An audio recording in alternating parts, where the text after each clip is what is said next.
Bonjour à tous et bienvenue dans cette nouvelle vidéo YouTube dans laquelle on va déterminer quelle méthode est la plus rentable en immobilier, l'achat-revente ou le locatif. Mais tout d'abord, si vous vous intéressez à l'entrepreneuriat de près et de loin, c'est-à-dire à l'immobilier, aux crypto-monnaies, au e-commerce ou à l'investissement en général, n'hésitez pas à vous abonner, à liker, à commenter la vidéo, à la partager, ça m'aidera énormément à développer ma chaîne. Alors pour commencer, on va voir 2-3 similitudes qu'il y a entre ces deux activités en immobilier. Tout simplement, on va commencer par dire qu'on peut faire les deux en même temps.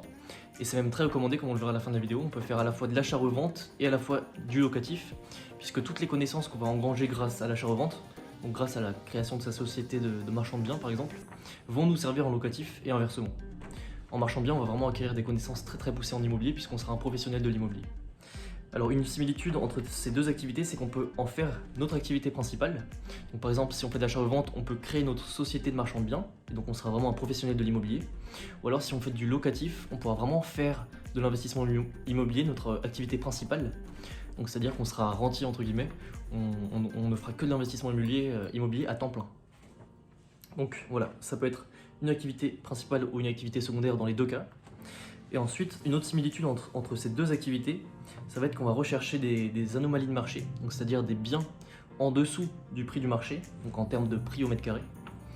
Et ensuite, on exploitera différemment, bien sûr, en fonction de l'activité. Soit on revendra si on fait du marchand de biens, soit on exploitera en locatif si on fait du locatif. Et bien sûr, une similitude très importante entre ces deux activités, ça va être la puissance du off-market, donc c'est-à-dire utiliser notre réseau dans l'immobilier, donc c'est-à-dire les agents immobiliers, les notaires, les syndics, vraiment tout notre écosystème, tout notre réseau dans l'immobilier pour nous dénicher des affaires en or, donc des affaires rentables, avant qu'elles sortent sur les sites d'annonces comme Le Bon Coin, SoLoger, Bien Ici, ou vraiment tous les sites d'annonces, pour vraiment pouvoir dénicher les pépites avant tout le monde. Alors maintenant, on va voir les différents avantages et inconvénients pour chacune de ces deux méthodes d'investissement en immobilier. Donc on va commencer par les avantages de l'achat-revente. Alors le premier avantage de l'achat-revente d'une société de marchand de biens, ça va vraiment être qu'on gagne du gros argent, entre guillemets, du cash dès maintenant et pas dans 20 ans comme ça peut être le cas pour le locatif, comme on le verra juste après. Donc ça peut être très intéressant pour partir plus vite sur d'autres projets et grossir plus vite. On peut faire des allers-retours très rapidement une fois qu'on a acquis le bien. On peut soit le revendre instantanément, donc c'est ce qu'on appelle faire un aller-retour, soit on peut vraiment apporter de la valeur, faire plusieurs opérations d'agrandissement, de rénovation, etc. On le verra par la suite, et le revendre quelques mois après. Mais voilà, une opération, ça peut durer, on va dire 6 à 8 mois en général, donc c'est assez rapide. L'argent arrive beaucoup plus rapidement qu'avec le locatif. Et il faut savoir aussi que la marge idéale en achat-revente, ça va être 20%. C'est vraiment la marge nette qu'on cherche à obtenir. Donc, par exemple, si on investit 100 000 euros, on doit obtenir 20 000 euros de plus-value nette dans notre poche à la fin de l'opération. Après, il faut prendre en compte les impôts, etc. On ne va pas détailler dans cette vidéo, mais il y a la TVA et les impôts à prendre en compte. Il n'y a pas vraiment de plafond d'endettement, puisqu'on investit en tant que société, par exemple avec une SAS. On peut même demander à des investisseurs d'investir pour nous aider à grossir plus vite. J'ai pas mal d'amis qui ont fait ça et ça permet vraiment d'exploser plus rapidement. On peut aussi s'associer avec quelqu'un qui a plus de moyens ou plus de connaissances, enfin vraiment qui nous complète, qui est complémentaire pour pouvoir avancer plus vite. Enfin, il y a vraiment plein de possibilités en achat-revente. Il n'y a pas de locataire à gérer, ça c'est très important. On peut quitter la rat race, donc quitter son travail plus rapidement, puisqu'on va vraiment créer notre société de marchand de biens et être notre propre patron. C'est aussi une activité très variée, le marchand de biens, puisqu'il y a vraiment énormément d'opérations qui sont réalisables. On peut citer par exemple la rénovation, toute simple, hein, vous connaissez la rénovation. Il y a aussi la division de bâti, donc la division par exemple d'un immeuble en plusieurs appartements. Ou la division de terrain, par exemple on achète une maison avec un grand terrain, on peut diviser le terrain. Ça s'appelle une division parcellaire pour le revendre et à la fois revendre la maison séparément, on peut gagner plus d'argent sans ça. On peut aussi faire une surélévation de la maison. On peut faire un peu de promotion immobilière, ça fait partie du marchand de biens. Et on peut aussi faire un regroupement, donc c'est un peu l'inverse de la division. Par exemple, si on remarque que dans la ville dans laquelle on investit, le bien le plus recherché est un T3, et qu'on a la possibilité d'investir, enfin d'acheter à la fois un T2 et un studio qui sont collés, ou deux T2, on va pouvoir regrouper ces deux appartements et créer un F3, et vraiment créer un coup de cœur pour revendre plus cher l'appartement. Ça dépend vraiment des villes dans lesquelles vous investissez. Et voilà, la division et le regroupement sont possibles en achat-revente. Et bien sûr, un des avantages de l'achat-revente, c'est que c'est plus rentable que le locatif pour beaucoup d'investisseurs, puisque le taux horaire est tout simplement gigantesque. Vous pouvez travailler 50 heures pour une opération qui va vous rapporter 50 000 euros de plus-value nette, et vous allez donc gagner 1000 euros net par heure, ce qui est tout simplement énorme. Et si vous en faites votre activité à temps plein, vous devinez bien que le salaire à la fin du mois, à la fin de l'année, va être très conséquent. Après, c'est un salaire qui va être présent dans votre société, donc il faut savoir que quand vous allez retirer votre argent pour le prendre dans votre poche, à vous, vous allez payer pas mal d'impôts, environ 36,2% d'impôts pour être exact. Donc voilà, on va pas rentrer dans les détails dans cette vidéo, mais il faut savoir qu'il y a pas mal d'impôts à payer après, mais c'est vraiment très rentable comme activité. Alors ensuite, on va voir les inconvénients de l'achat-revente. Tout simplement, c'est une activité qui va avoir une vision plus sur le court terme, puisqu'on recommence à chaque fois, c'est du one shot. Une fois que l'opération est terminée, on n'a pas d'argent qui rentre, il faut recommencer, il faut retrouver un bien rentable, le rénover et le revendre. Donc voilà, il faut vraiment enchaîner les opérations, alors que l'investissement locatif, on investit et après ça tourne tout seul. Là, il faut vraiment, c'est du one shot. Ensuite, il faut savoir qu'il y a un besoin d'avoir un apport en achat-revente. En général, la banque demande 20 à 30% d'apport.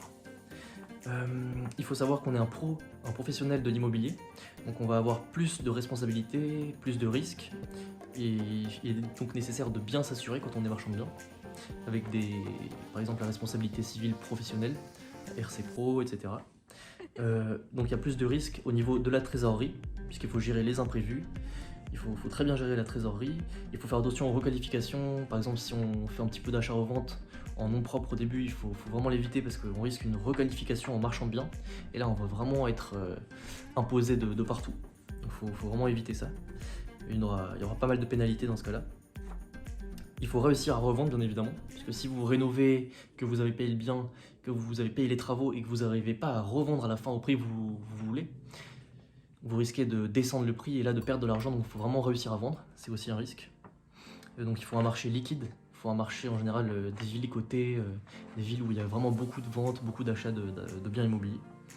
Et du coup, comme on disait, il y a plus de responsabilités en cas de vice caché, vous risquez gros, puisque vous êtes une société. Et à la fois, comme vous êtes une société, ils ne pourront pas saisir vos biens, comme ils peuvent le faire en nom propre. Donc voilà, ça se calcule tout ça. Et enfin, il va falloir connaître l'urbanisme. Donc je l'ai mis dans la liste des inconvénients de l'achat-revente, puisque c'est assez technique. Il faut vraiment connaître le PLU. On peut se renseigner à la mairie, par exemple. Vous pouvez regarder si le bien est classé auprès des architectes des bâtiments de France, ABF. Voilà, il y a pas mal de connaissances à engranger en tant que marchand de biens. Voilà, je l'ai mis dans la liste des inconvénients. Maintenant, on va passer au locatif et on va commencer par les avantages du locatif.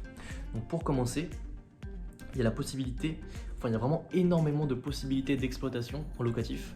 Vous pouvez faire de la LCD, donc de la location courte durée. Donc on appelle ça aussi la location saisonnière, par exemple. Donc ça peut être sur Airbnb, Booking, etc. Donc c'est vraiment à la nuit. Vous pouvez faire de la colocation, de la sous-location, c'est-à-dire louer à un propriétaire et le louer à votre tour en ayant sa permission. Vous pouvez faire du meublé, du nu. Il y a vraiment énormément de possibilités en locatif. On va pas tout détailler dans cette vidéo, mais il y en a vraiment pour tous les goûts. Il faut aussi regarder en fonction du bien acheté lequel est le plus rentable pour vous. Ça dépend vraiment de la ville et de pas mal de facteurs. Un gros avantage de l'investissement locatif, ça va être le fait de profiter de l'effet de levier. Donc par exemple, on va pouvoir se faire financer à 110% par la banque, c'est-à-dire qu'elle va tout nous financer, le bien, les travaux, le notaire, donc vraiment à 110%. Et on va profiter d'un effet de levier puisque le locataire va rembourser notre bien immobilier. Donc nous, on n'aura pas risqué notre argent, on aura gardé notre épargne du côté et le locataire va nous payer le bien automatiquement et au bout de 20 à 25 ans, le bien nous appartiendra sans avoir sorti 1 euro de notre poche. Donc c'est vraiment un effet de levier important. Il y a plusieurs méthodes d'enrichissement dans le locatif, il faut le savoir. Il y a déjà le cash flow, puisque c'est l'argent qui vous reste, le surplus d'argent qui vous reste à la fin du mois. Il y a l'amortissement, bien sûr, puisque chaque mois vous remboursez, ou plutôt le locataire vous rembourse une partie de votre bien. Donc ça c'est le deuxième pied d'enrichissement locatif. Et le troisième, ça va être la plus-value latente. Donc c'est là qu'il faut faire attention. Il ne faut pas faire attention qu'au cash flow lorsqu'on fait un investissement. Il faut aussi prendre en compte la plus-value latente. Donc par exemple, si on revend le bien dès le lendemain, on l'achète, dès le lendemain, on doit pouvoir le revendre 20 000 euros de plus que le prix auquel on l'a acheté. Donc il faut bien faire attention au prix d'achat. le prix au mètre carré. Parce que si on gagne 500 € par mois, donc on a du cash flow positif, mais qu'à la fin, en le revendant, on perd de l'argent, au final, votre investissement sur le long terme, sa valeur intrinsèque, ne vous aura pas fait gagner de l'argent, mais plutôt perdre. Il faut vraiment faire attention à la fois au cash flow et à la fois à la plus-value latente. Ensuite, on peut voir qu'il y a une bonne défiscalisation, il y a plein de niches fiscales, dont par exemple celle du LMNP en locatif, qui est vraiment très intéressante. C'est ma préférée personnellement. Donc il est important de bien se former, ou de faire appel à un professionnel, donc à un expert comptable par exemple, qui va pouvoir vous aiguiller beaucoup plus facilement. Et ça va vraiment dépendre de votre situation. Donc je vous conseille de vous former ou de faire appel à un professionnel. Et enfin, on va voir rapidement les quelques inconvénients du locatif, il n'y en a pas beaucoup. Donc ça va surtout être le fait que la trésorerie va arriver vraiment dans 20 ans quand le bien sera remboursé intégralement. Ça va un peu moins vite que l'achat-revente. Il y a un endettement limité, puisqu'en général on fait ça en nom propre. Un endettement limité à 35%, donc on peut vite être bloqué au bout d'un investissement. J'ai pas mal d'amis qui sont bloqués au bout d'un bien. Au bout d'un bien acheté, ils sont bloqués, ils peuvent plus emprunter, donc ils peuvent plus grossir leur patrimoine immobilier. Et donc voilà, vraiment le gros inconvénient, ça va être que l'argent va venir sur le long terme, contrairement à l'achat-revente. Et il va y avoir un risque, puisque sur le long terme, le marché peut être baissier, donc on ne peut pas vraiment spéculer là-dessus. Il y a toujours un risque sur le long terme, puisque quand on fait du locatif, on va garder le bien plusieurs années, contrairement à l'achat-revente. Il peut y avoir des impayés, ça dépend dans toute ville, mais il y a plus de risques dans certaines villes. Et il faut faire attention aux travaux, il y a pas mal d'imprévus parfois. Et enfin, il peut y avoir des imprévus, par exemple j'ai des amis qui ont investi dans un appartement à Paris, dans lequel le locataire s'est suicidé dans l'appartement, donc il y a eu des démarches qui ont bloqué l'appartement pendant des mois. Ça les a tellement dégoûtés du locatif qu'ils ont vendu l'appartement, ils ont laissé ça de côté, et ils investiront plus jamais en immobilier, donc voilà, faut faire attention aux imprévus de ce genre-là.